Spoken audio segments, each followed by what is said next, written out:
Well, today I've returned to a pretty special place. This is in Delavan, Wisconsin.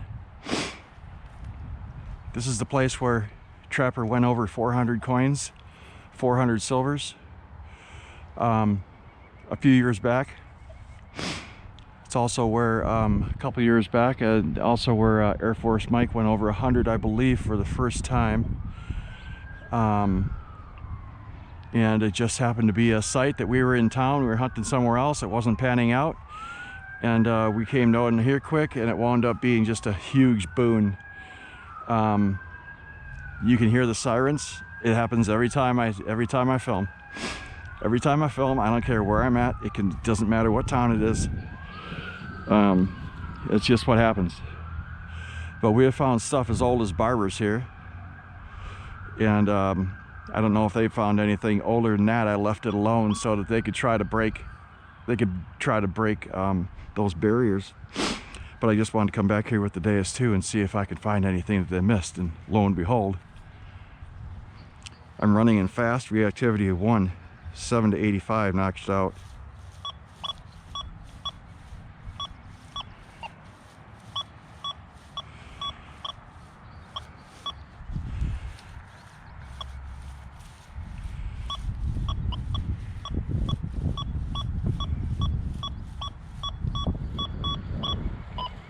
I know it's throwing some 90s, and it's deep. There's some fill dirt here. I don't know what I'm gonna run into. I could just run into a piece of junk for all I know. I don't know. But I want to dig this live just in case. Just to prove a point. In case it's provable. That's a straight 90. And it's already in the plug, so very coin-like response, but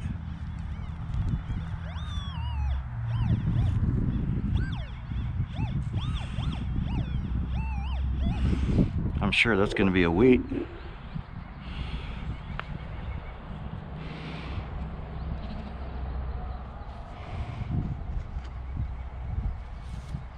I'm sure of that just by looking at the green. 1919. Well, this was coming in at 90, 98, 99. It turned on, it came to a 94. Right in the bottom of that hole. Right at 9 inches deep. I don't know if this really looks like sterling to me. Some kind of bracelet, and I've got a couple little pieces that totally looks like sterling.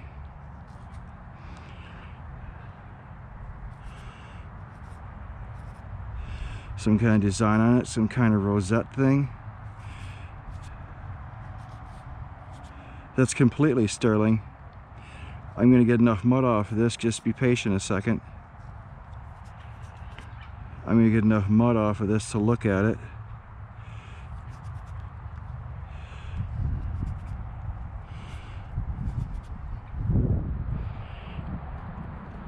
It says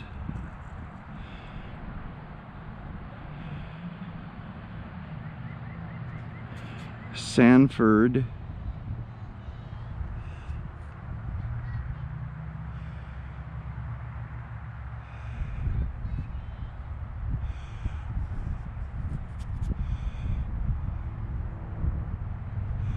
but just looking at that, it totally looks like it's sterling. Very muddy and crusty.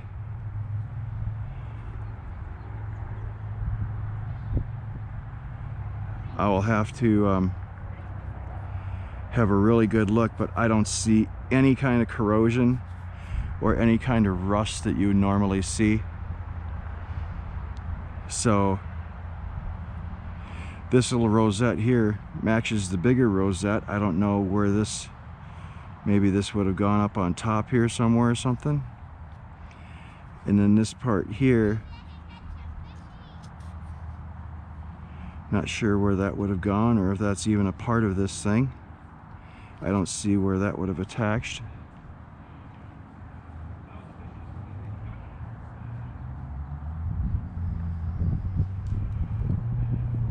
So yeah, I'll look at that later.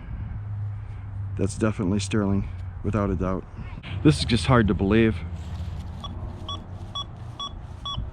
92, 94.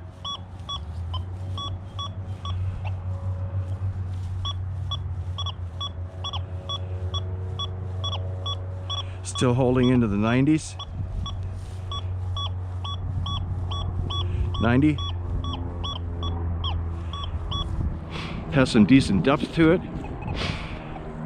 Trapper and Mike are thorough hunters. They're very thorough hunters. They know how to metal detect. You know, they're very good at their craft. That's why they're pretty well known.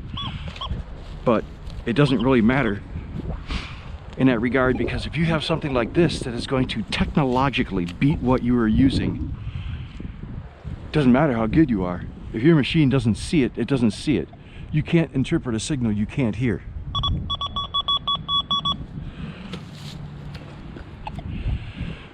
This is going to be right, and given the numbers, okay, this is a 7.5, 8-inch plug. Whatever this is going to be right here.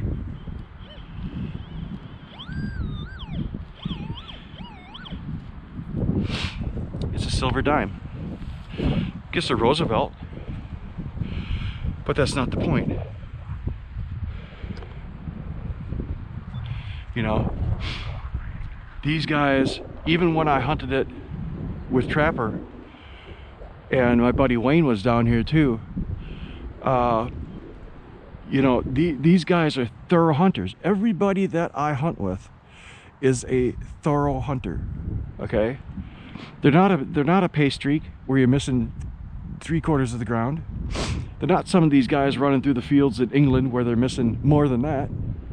Okay, they're very thorough hunters, and the reason for that is because we have limited public ground to hunt, and most of us are public ground hunters. Once in a blue moon, an occasional permission, but other than that, we're public ground hunters. You can see how obvious that signal was from the very start to the very end. And this is what I've been seeing with this machine. That was only really a 7-inch, maximum 8-inch if you're swinging at the top of the grass. You know, very, very clear signal. Obviously not any kind of recent drop. That was 7, 8 inches down.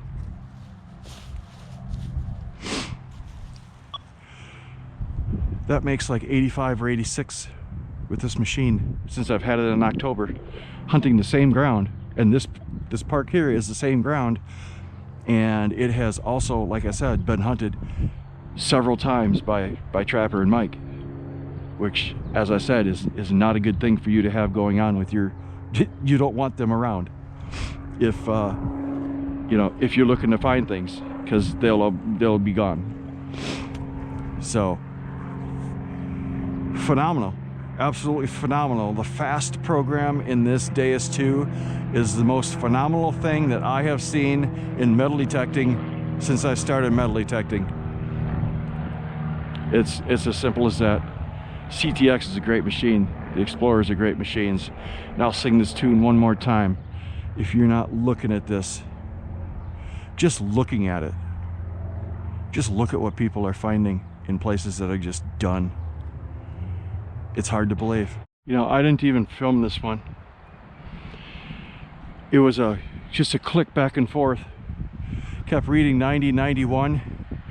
Very, very short signal. Not that wah wah that you get when you have a deep signal. If you air test, you get that wah wah, and then you really get to the extreme. You just get a click click. And you know, but there's something there from the bottom of this hole. Okay, that is pinpointer deep. I see a silver dime. This just keeps happening.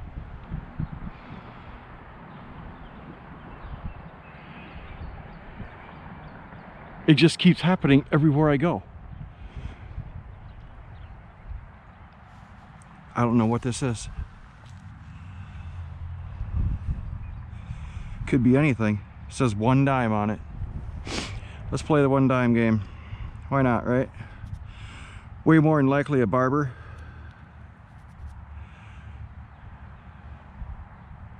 Looks like a D mint mark. I think I have to be a barber at that point. 1914.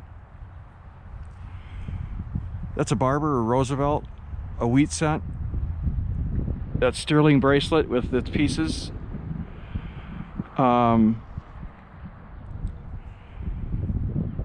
This just keeps going on. You know? That's a 9-inch coil with a bare minimum 9-inch hole. But whatever's going on in this fast program and however it's processing stuff,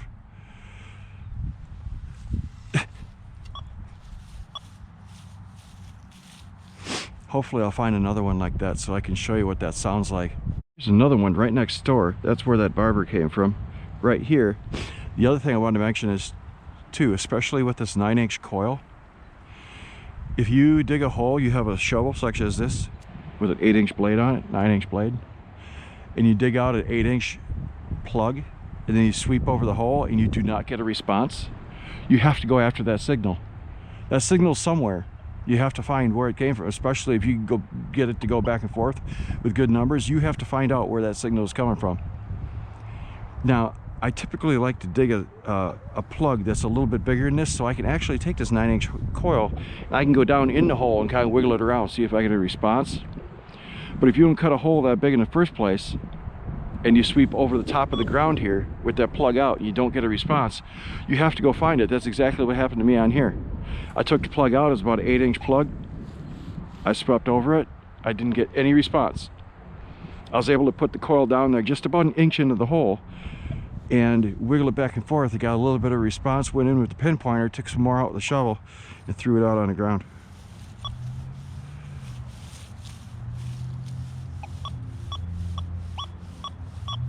This is a very similar signal. This one I think is a little better, but very similar. In the mid to high 90s.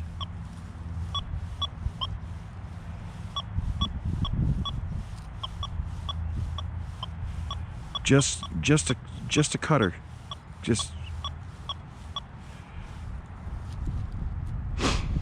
I'm gonna dig this one fairly wide. This is a little bit rocky ground here. I don't know why. Whoa, ow. This could very well be a companion coin. And because of the really high numbers, like higher than what I just had on that dime,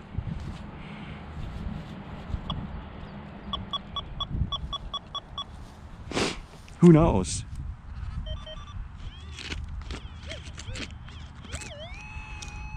It's at just about 9 inches deep, straight in the bottom of the hole. Straight in the bottom of the hole. High numbers. High numbers. Should be out.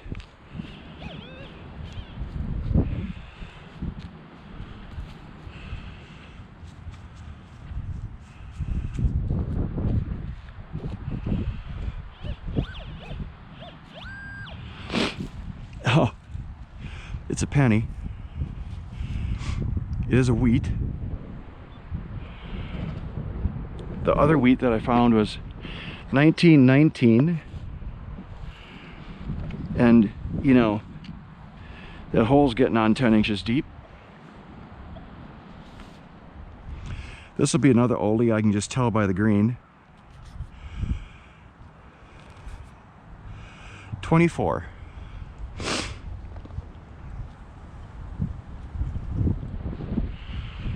That's several good things that I found in this place already in the couple hours that I've been here. That just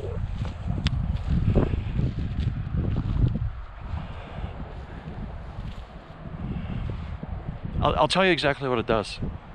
It makes me want to go metal detecting again.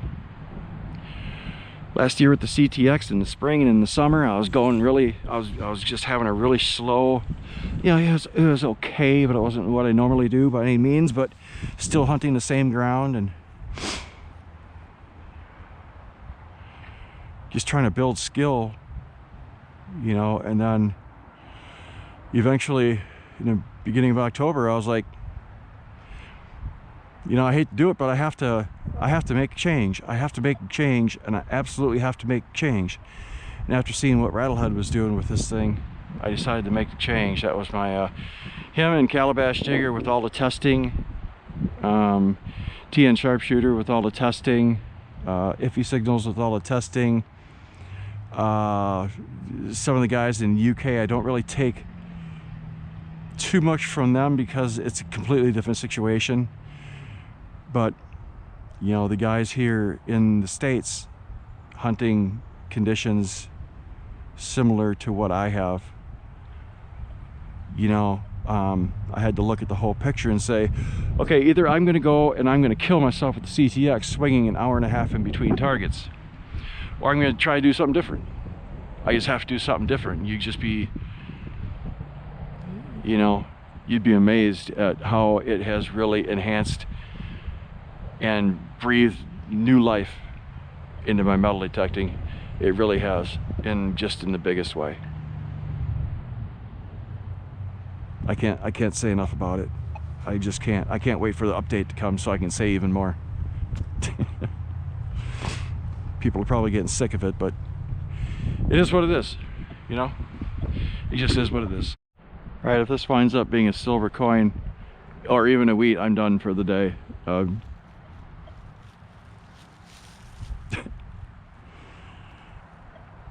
I'll come back here at some point, but 90, 91, 93, 92.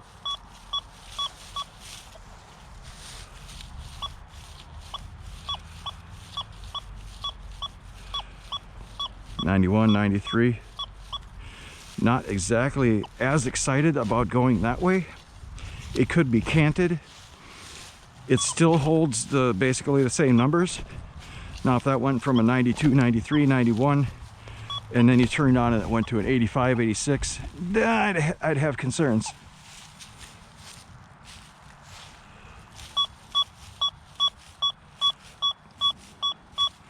Now that's just a blaring 96, 97, big fat signal.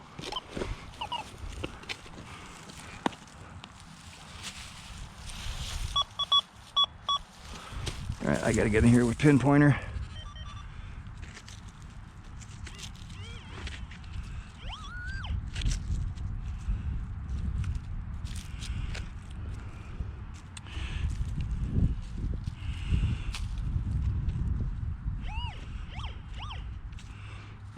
Yeah, I see it. I see the edges of it.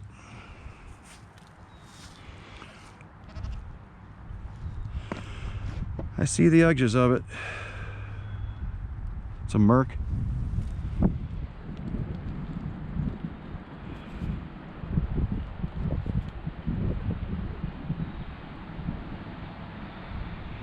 .44, I think. I don't know what I can possibly add. I don't know what I can possibly, you know. I'm just one guy.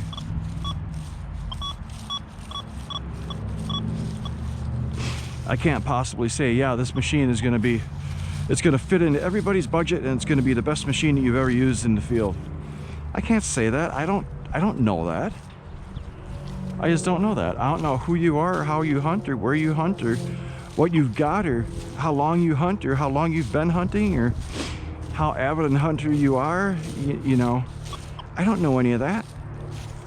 I can't possibly say for sure or with any amount of credibility that would be the case.